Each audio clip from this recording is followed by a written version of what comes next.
Salut tout le monde. Récap Film présente Ready or Not 2. Une jeune femme participe à un jeu de survie où tout le monde veut sa peau.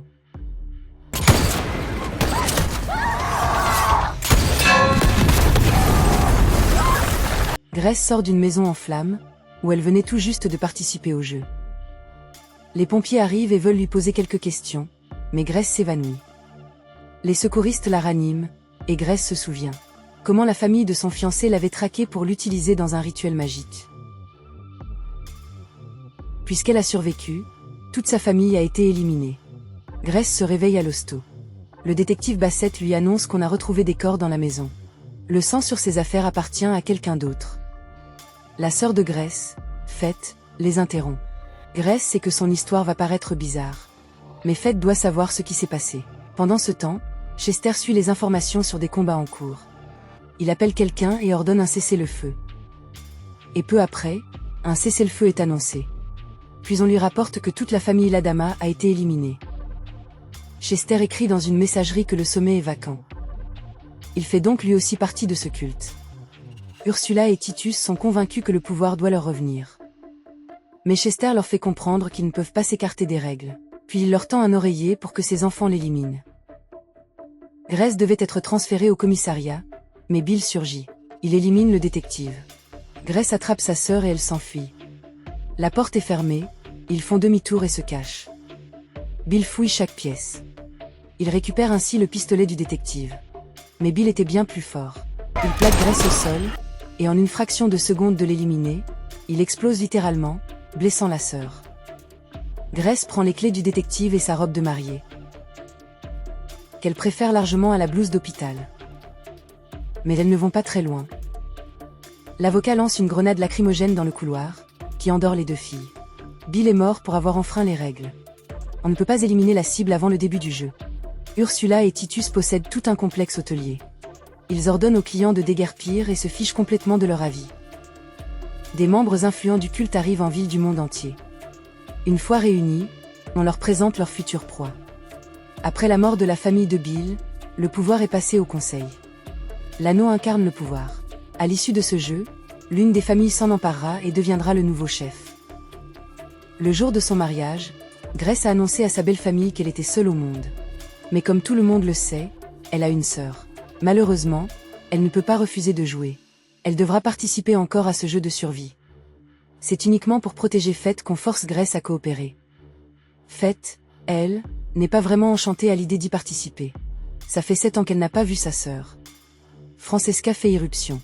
Elle est la véritable femme du mari de Grace. Elle veut récupérer la bague. Sauf que Grace la lui avait jetée à la figure quand il est mort. On doit l'emmener, sinon Francesca va faire des siennes. Une fois les sœurs neutralisées, l'avocat annonce les règles. Seuls les chefs de famille peuvent participer. Le sceau de sang sera leur signature. Ursula et Titus, eux, joueront ensemble en tant que jumeaux. Ils ont le droit d'utiliser les armes en usage à l'époque où leur famille a rejoint le culte. On ne peut pas s'attaquer aux autres chefs de famille. Si un chef meurt, le suivant prend sa place. Une fois les sœurs emmenées sur le terrain de golf, les chefs se préparent au départ. Mais Titus a échangé les clés, donc personne ne peut démarrer les voitures. Les sœurs se réveillent. Elles n'ont pas le temps de discuter de ce qu'elles vont faire qu'un drone apparaît dans le ciel. Shenfis propose aux filles de parler, mais Ursula détruit le drone. Les sœurs prennent leurs jambes à leur cou pendant qu'Ursula essaie de les atteindre. Elles s'enfoncent dans la forêt, où leurs véhicules sont inutiles. Mais la forêt est entourée d'un mur. Elles longent la lisière. Faith ne manque jamais une chance de recadrer sa sœur. Comment pouvait-elle ignorer que son mari était dans une secte? Visiblement, seul l'argent l'intéressait. Grace lui rappelle que le copain de Faith est banquier, alors elle ferait mieux de se taire. Ursula est tout près. Les sœurs se cachent derrière un arbre tandis que Titus s'approche par derrière. La hache reste coincée dans l'arbre. Elles le font tomber avec leurs menottes et prennent la fuite. Ursula, hors d'elle, gifle son frère et lui rappelle qu'ils doivent gagner, sinon le sacrifice de leur père n'aura servi à rien. À peine hors de la forêt, les sœurs se retrouvent dans la ligne de mire d'un sniper. Ignacio s'apprête à tirer, mais le chargeur tombe. Ignacio réinsère le chargeur en panique et tire accidentellement. Le coup de feu pousse les sœurs à se mettre à l'abri. Au même moment, D'autres membres des familles suivent la partie à la télévision. Kip veut prévenir Ursula et Titus de l'endroit où se cachent les cibles, mais l'avocat l'en empêche. Fett libère le gaz d'une bonbonne. Ignacio ne peut plus viser, mais Virage s'engouffre dans le brouillard. Ignacio tente sa chance et tire dans le brouillard, provoquant une explosion. Ça aurait pu être une infraction, mais Virage s'en est sorti. Donc Ignacio est toujours dans la partie. Les sœurs rejoignent une maison en courant et soignent leurs blessures. Grace raconte qu'elle voulait inviter sa sœur à son mariage, mais qu'elle n'arrivait pas à la joindre. Virage entre dans la salle.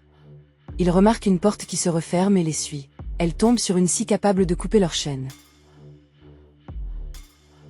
Elles peuvent désormais se battre séparément. Virage a lâché son arme.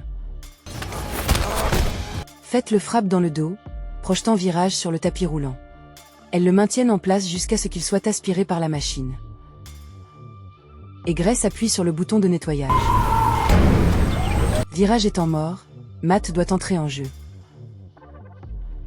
Matt a peur de jouer et s'apprête à désigner sa femme comme chef. Même si elle n'est pas ravie, elle ne peut pas discuter. Pendant ce temps, les sœurs appellent la police. Mais elles ne savaient pas que tous les appels étaient redirigés vers Ursula. On leur dit que la police est déjà en route et qu'elles doivent se rendre aux grilles.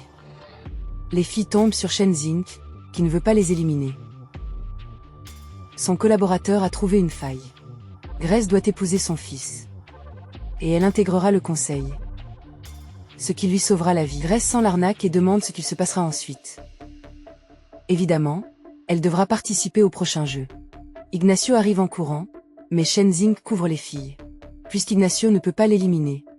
Elle pousse Grace à accepter l'offre. Sinon elle devra l'éliminer elle-même. Mais Grace attrape Shenzink et braque l'arme sur Ignacio. Comme c'est techniquement Shenzink qui l'a fait, ça compte comme une violation des règles. Et la femme explose. Avec son fils. Fett demande pourquoi elle a refusé. Grace ne veut tout simplement pas éliminer des innocents. Elle rappelle alors la police. Titus répond que les renforts arrivent. Mais les sœurs ont tendu leur propre embuscade. Après avoir neutralisé Ursula et Titus, elles imitent leur voix pour ouvrir les grilles. Une voiture détourne l'attention des sœurs. Martina, forcée de rejoindre le jeu, défonce les grilles et prend la fuite. Fett pourrait s'enfuir, mais elle n'a pas l'intention d'abandonner sa sœur. Elle attaque Ursula. Puis toutes les deux s'échappent ensemble. De retour chez Grace, elles soignent à nouveau leurs blessures. Mais les sœurs se disputent et partent chacune de leur côté. À peine une minute plus tard, Francesca débarque. Sans savoir comment utiliser le lance-roquettes, elles en viennent au point. Francesca retourne le gaz lacrymogène contre Grace. Et maintenant elle n'y voit presque plus. Un combat à l'aveugle commence. Grace prend un verre et se rince les yeux.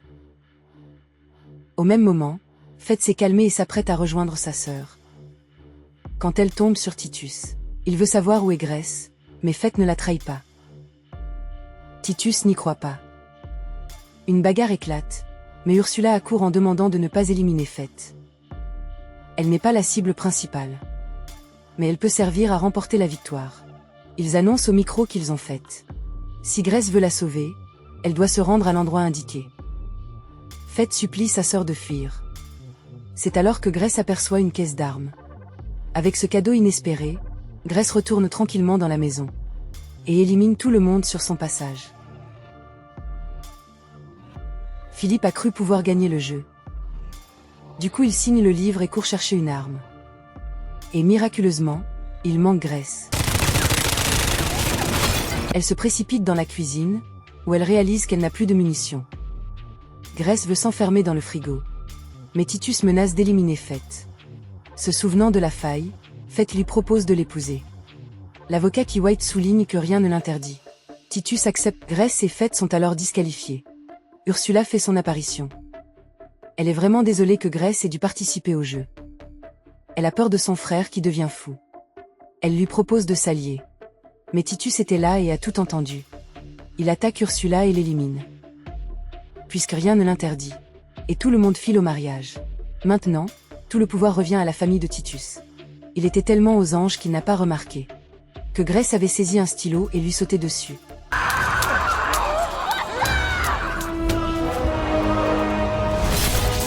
Grace s'empare de la bague, ordonnant aux autres de s'agenouiller, tout en déclarant qu'elle quitte l'organisation.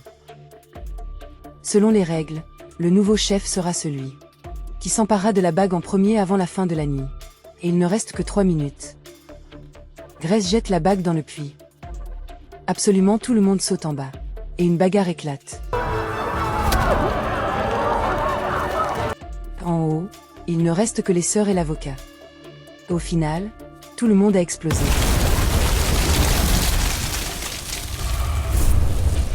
Et les sœurs ont quitté cet endroit maudit. Et c'est sur cette note que le film s'achève.